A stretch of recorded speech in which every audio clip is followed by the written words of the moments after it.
Greetings, everybody. It's, uh, it's Friday, and Friday morning, I guess, quarter of 11. So I got out of the nursing home. I guess I should be up here, huh? And you can't see me. So I got out of the nursing home on Monday, um, and I had to go to a wound appointment, and then home. And getting out of the nursing home, it wasn't so hard. Just a lot of the stuff that they told me was inaccurate and unuseful and stuff. So one of the things was is they were going to get me a wheelchair. I had to borrow theirs because I wasn't able to get a wheelchair in time. And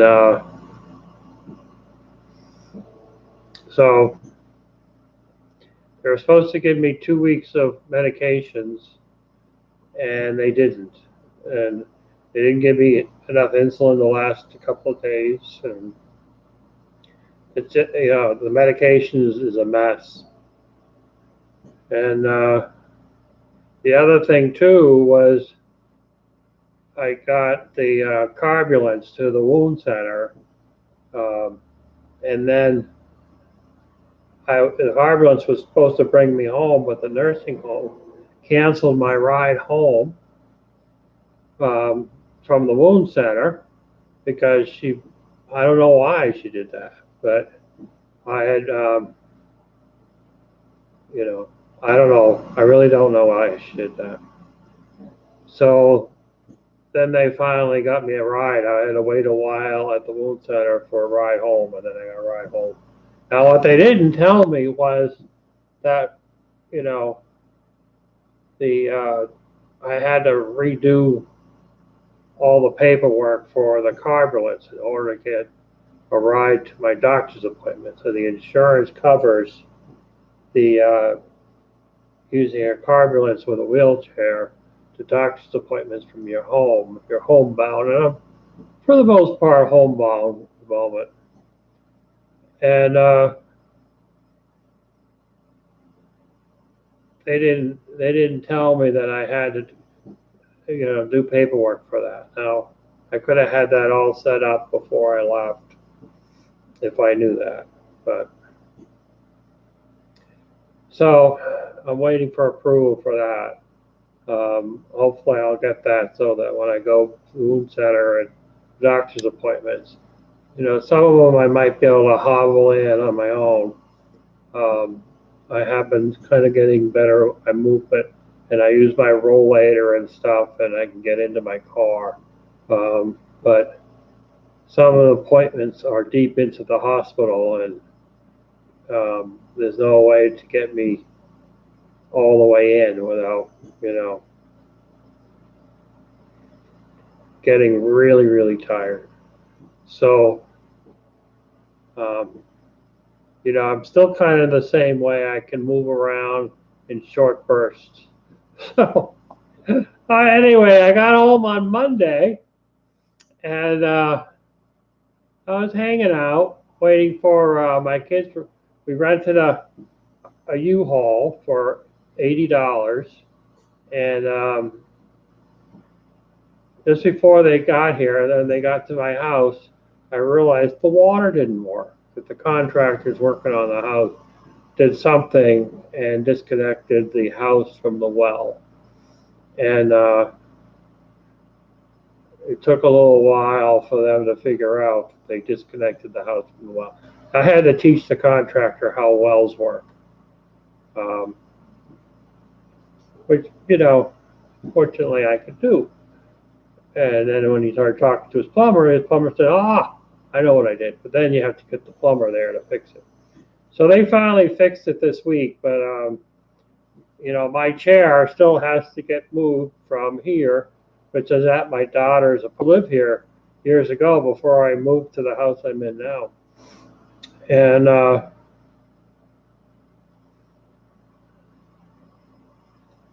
now I have to, we have to figure out. We don't want to spend another $80 to rent a U-Haul. So hopefully we can borrow somebody's truck and maybe a good strong back and get me my chair back to my house, which is where I'm really set up for. I'm really set up, and it's, I've been working out all the kinks into me living at home, where I can get dressed, where I can, bathe to some extent, and where I can cook my food and move around. All that stuff has all been planned around my house. This house is a little bit of a challenge. To go to the bathroom, I got to step up a step, and there's no railings. There's a bookcase that I grab on. I can walk over to the kitchen a little bit. In the beginning, I was using the walker, but now the walker makes it. If I go out anywhere, I take my rollator with me, because if I get tired, I have to be able to sit down. When I went out to my car the other day, I had to sit outside the car because my oxygen tank was low. At any rate, I went outside and it was like 90% humidity or something. And I had to sit and wait for my oxygen to come back up to the 90s so that I can fold this up and get it into the car. It's not that heavy. The rollator weighs probably like 20, 25 pounds. It's just bulky, and it takes up the whole back seat, both seats. You can't really have anything back there. It just slides across the whole thing, which is kind of something that you don't really plan for. So you really have to have the space for it. But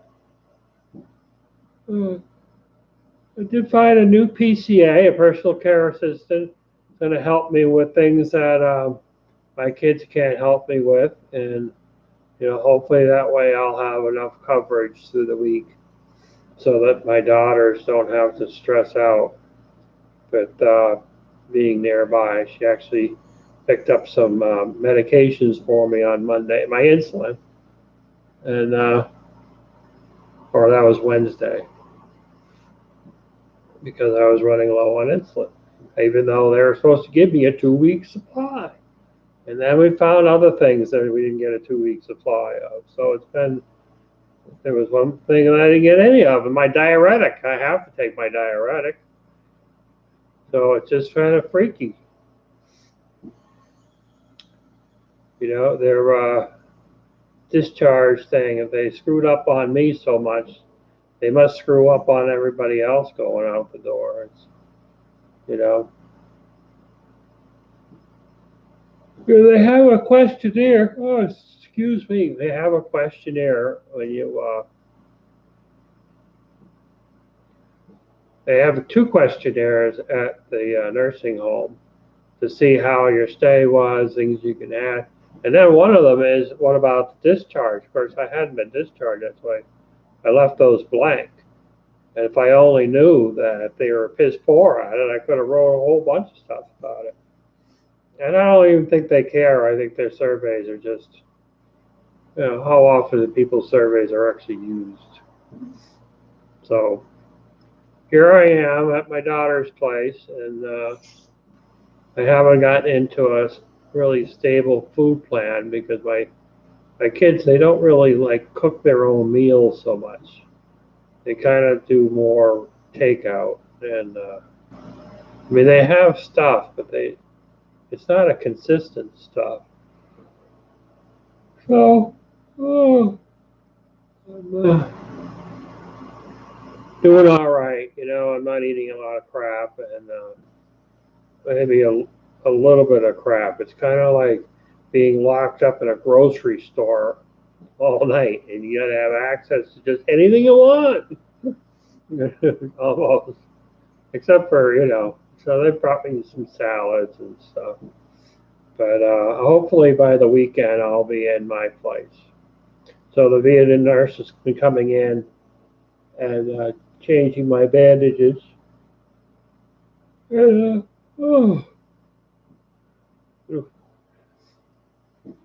so yeah, I'm doing well. I'm looking forward to getting back to using, stuff and getting into videos of some sort. Of course, this is a video, but you know,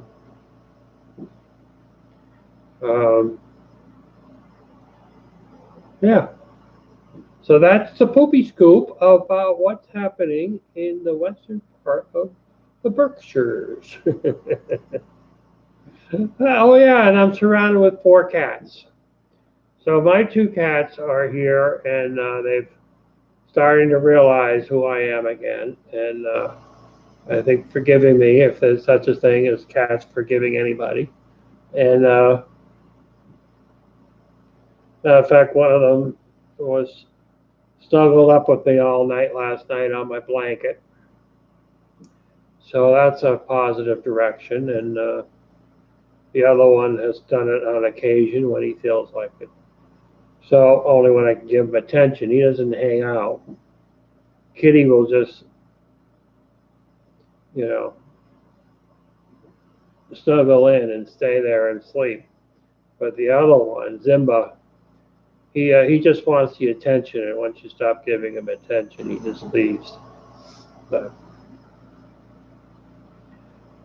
yeah, that's that's that.